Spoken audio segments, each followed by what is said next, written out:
Hoy les voy a hablar un poco sobre Daniel. Daniel, un muchacho judío de Palestina, llegó a ser un funcionario del gobierno del Imperio Babilónico con la bendición de Dios y bajo su dirección. Nabucodonosor visitó Jerusalén por primera vez en el año 605 a.C. Su visita no fue amistosa. En ese año, el reino de Judá estaba aliado con Egipto. El 1 de junio de ese año, Nabucodonosor derrotó un puesto militar egipcio en Karkemis, hoy Karkamis, Turquía, cerca del Éufrates, muchos kilómetros al norte. Con la pérdida de esta guarnición, Egipto perdió virtualmente su poder sobre Siria y Palestina y dejó campo abierto a Nabucodonosor para que avanzara hacia el sur, hacia Jerusalén. En el año 601 a.C., el rey Nabucodonosor trató de lanzar un ataque contra Egipto mismo, pero fue rechazado con grandes pérdidas para ambos bandos. En Jerusalén, el rey Nabucodonosor obligó al rey Joaquín a renunciar a su alianza con Egipto y hacer otra en su lugar con Babilonia. El rey Nabucodonosor, para asegurarse del buen comportamiento del rey Joaquín, se llevó consigo en cautiverio a cierta cantidad de jóvenes de buena clase social, entre ellos a Daniel. Como símbolo de la victoria de su dios Marduk sobre Jehová, Dios de los judíos, se llevó algunos de los utensilios de oro y plata que encontró en el templo de Dios. Su propósito fue para ubicarlos en uno de los templos de Babilonia. Nabucodonosor, dinámico e inteligente, gobernante absoluto, ordenó que sus prisioneros fueran examinados para descubrir su capacidad de aprender la escritura y la lengua de ese reino. Quería que los mejores fueran educados para el servicio de su reino.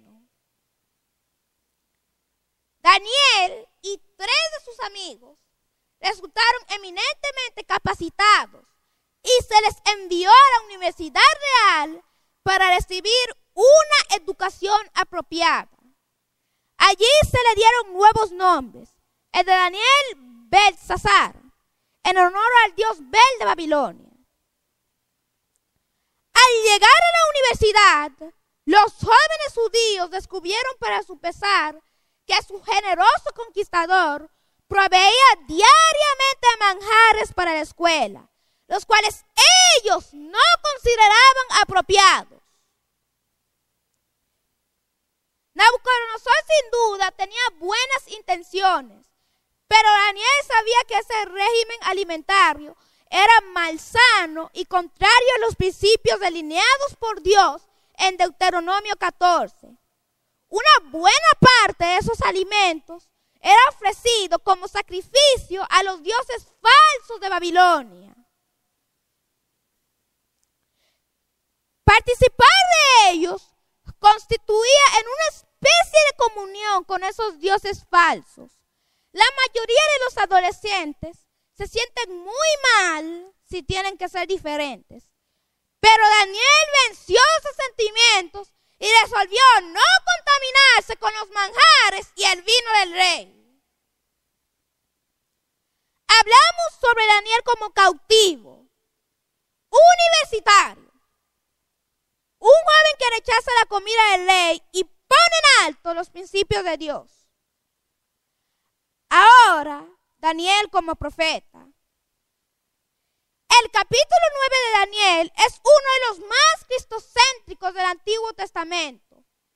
El cumplimiento exacto de las predicciones acerca de la primera venida de Cristo ha fascinado a los cristianos desde los primeros días de la historia de la iglesia. Preocupación de Daniel. Daniel le preocupaba a Daniel 8:14 y su predicción simbólica.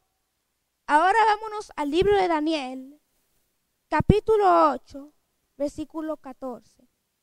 Daniel, capítulo 8, versículo 14, para ver lo que le preocupaba a Daniel. Y le respondió: por 2300 tardes y mañanas, entonces el lugar santo será restaurado.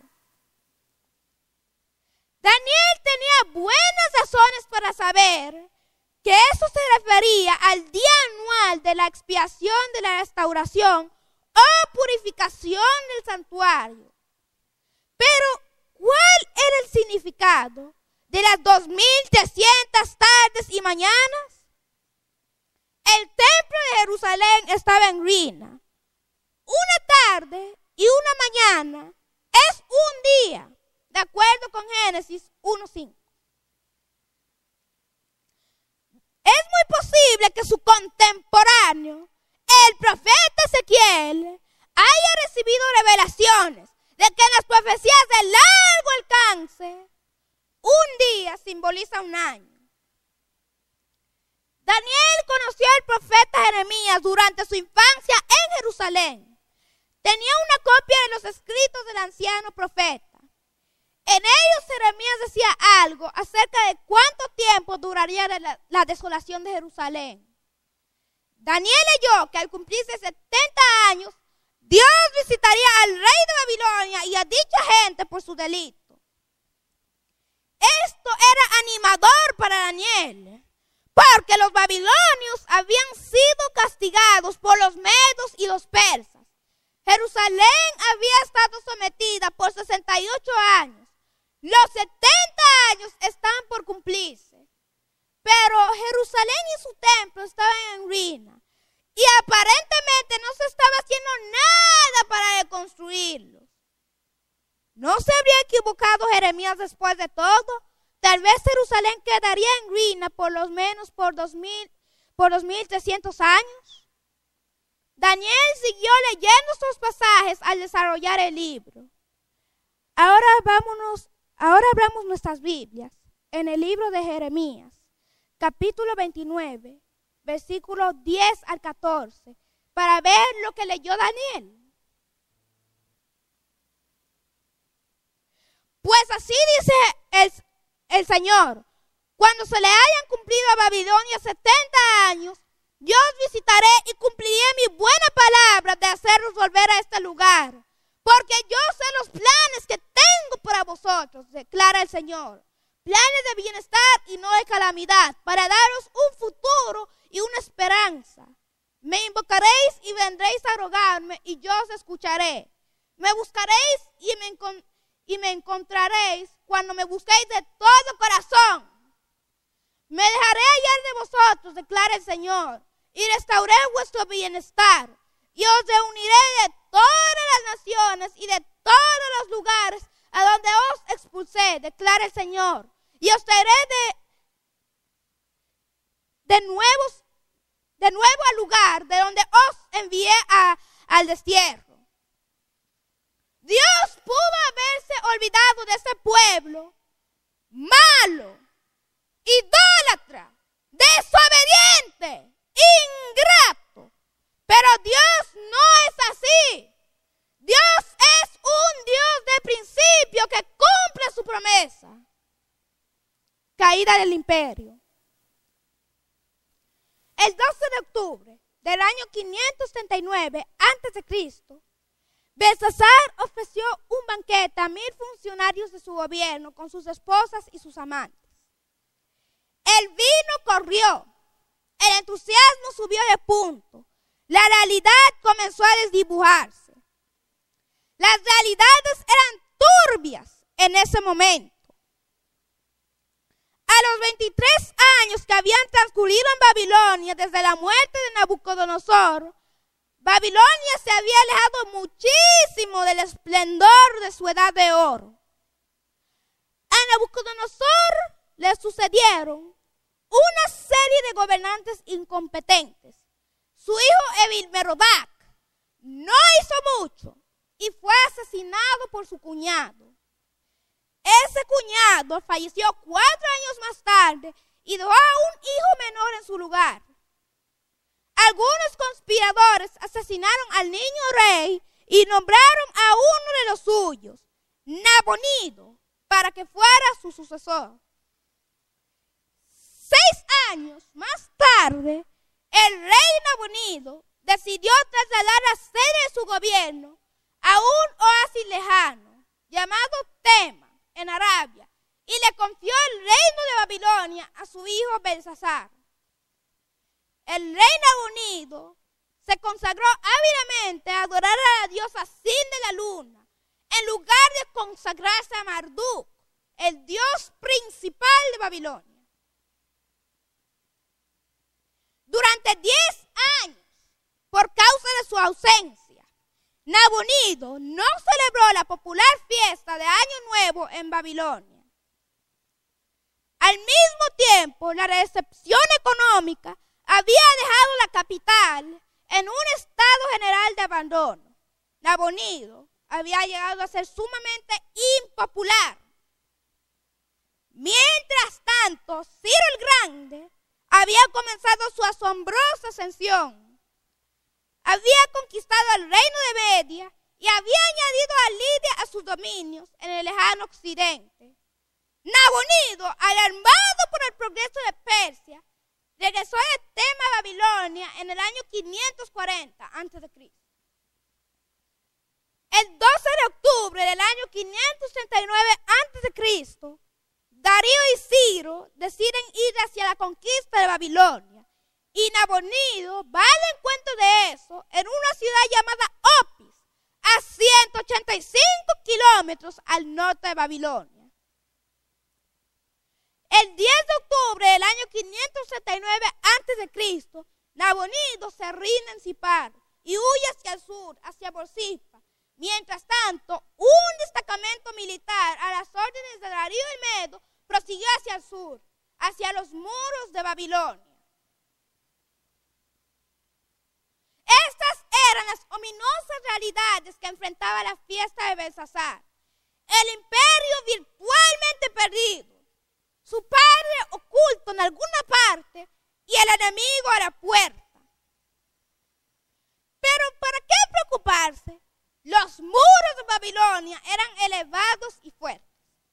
Sus depósitos estaban repletos de alimentos. Cualquier enemigo renunciaría al asedio mucho antes que la ciudad se rindiera. Babilonia era invencible. El Titanic también era insumergible. Cuando el vino hizo su efecto, Belsasar dio la orden blasfema a sus escanciadores de traer los vasos de oro y plata que Nabucodonosor muchos años antes había traído del templo de Jerusalén. Mientras los invitados bebían el vino en las copas dedicadas al Señor en honor a sus ídolos, una mano misteriosa comenzó a trazar caracteres de fuego en la parte superior del muro, la famosa escritura en la pared. Belsasar, temblando como una hoja, trató de poner en orden sus ideas para aclarar lo que estaba viendo, cuando a gritos pidió que alguien trajera a los sabios. El tiempo transcurrió lentamente hasta que se los pudo convocar allí. Belsasar ofreció el puesto de tercero en su reino a cualquiera que interpretara las escrituras, pero en vano. Nadie pudo interpretar las escrituras, ni hablar de interpretar las escrituras. En ese momento entró la reina madre a la sala y sugirió que el rey llamara al profeta Daniel. El rey estuvo de acuerdo. El tiempo volvía a transcurrir lentamente mientras alguien corría a la casa de Daniel. Los efectos del alcohol comenzaron a disiparse. Las mentes empezaron a pensar con claridad. El profeta anciano hizo su entrada. Esta vez no usó su saludo acostumbrado. ¡Oh rey, para siempre vive! No tenía derecho de ser, puesto que la muerte de Belsasar era inminente. No fue descortés con el atribulado monarca. sino que habló directamente y al punto con los dirigentes y los invitados de la nación. Recordó al rey el juicio que recayó sobre Nabucodonosor. Por causa de su orgullo, su mente se asemejó a la de un animal hasta que reconoció que el Dios Altísimo tiene dominio sobre el reino de los hombres. Y a continuación añadió estas sabias palabras. Ahora vámonos al libro de Daniel, capítulo 5, versículos 21 al 23, para ver lo que le dijo Daniel a Belsasar.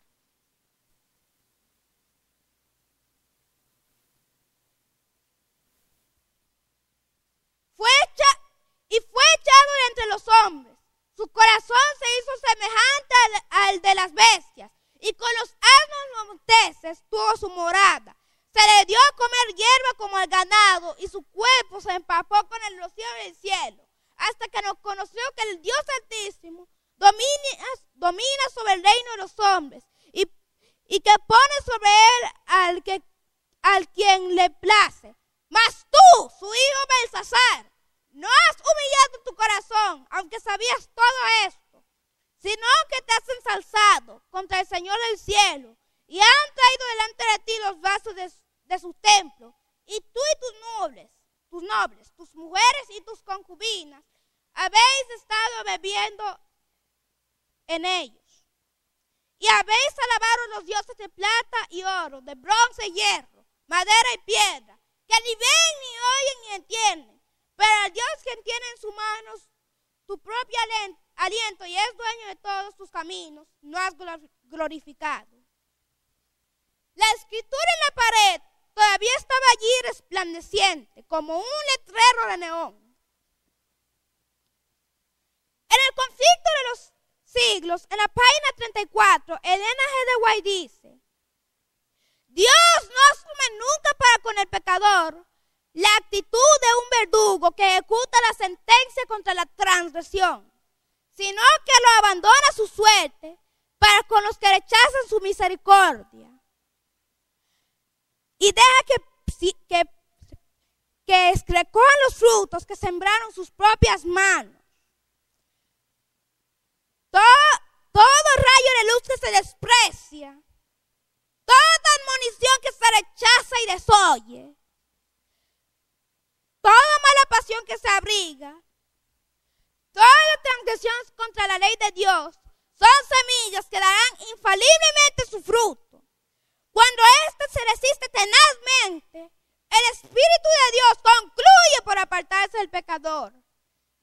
Y éste queda sin fuerzas para dominar las malas pasiones y sin protección alguna contra la malicia y perfidia de Satanás.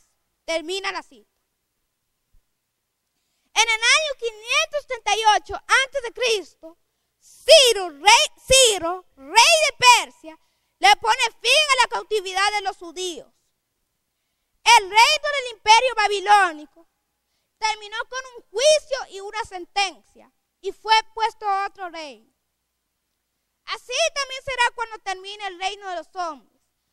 Habrá juicios y sentencias, y será puesto otro rey, el rey de gloria. Nabucodonosor dijo: alabo, engrandezco y glorifico al Rey del cielo. Todo el que alabe, engrandezca y glorifique al Rey del cielo, Dios lo pondrá en su mano derecha y le dirá: venid, benditos de mi Padre, heredar el reino que ha sido preparado para vosotros desde la fundación del mundo. En este día hemos hecho un corto recorrido de lo que era el reino del imperio babilónico, desde la cautividad de los judíos hasta la caída del imperio. Sabemos que el primer rey de este reino se llenó de orgullo, grandeza y prepotencia, y no quiso reconocer que el Dios Altísimo tiene dominio sobre el reino de los hombres. Tuvo que ser humillado tomando la forma de un animal hasta que miró al cielo y dijo estas palabras. Ahora vámonos al libro de Daniel, capítulo 4, versículo 37, para ver las palabras de Nabucodonosor. Ahora yo, Nabucodonosor, alabo, ensalzo y glorifico al Rey del cielo, porque sus obras son todas verdaderas y justos sus caminos. Él puede humillar a los que caminan con soberbia. En cambio, el último rey de este imperio terminó con una sentencia y pena de muerte. Comenzó el reino de los medos y los persas. El mensaje fundamental de Daniel 7 es que Dios es nuestro amigo y que en el juicio todo hombre, toda mujer, todo niño y toda niña que haya puesto su confianza en Jesucristo recibirá salvación plena y gratuita. El imperio de Babilonia fue un reino de muchas lágrimas, muchas muertes, dolor y sufrimiento. Pero Cristo nos ha ofrecido un reino de gozo eterno. Todo hombre, toda mujer, todo niño y toda niña que hagan estas 4 cosas que les diré a continuación. Primero, que se hayan apartado del mal. Segundo, que hayan alabado a Dios. Tercero, que le hayan engrandecido. Y cuarto, que le hayan glorificado. Recibirán esta invitación. Ven, buen siervo fiel, entra en el gozo de tu Señor. Que Dios les bendiga.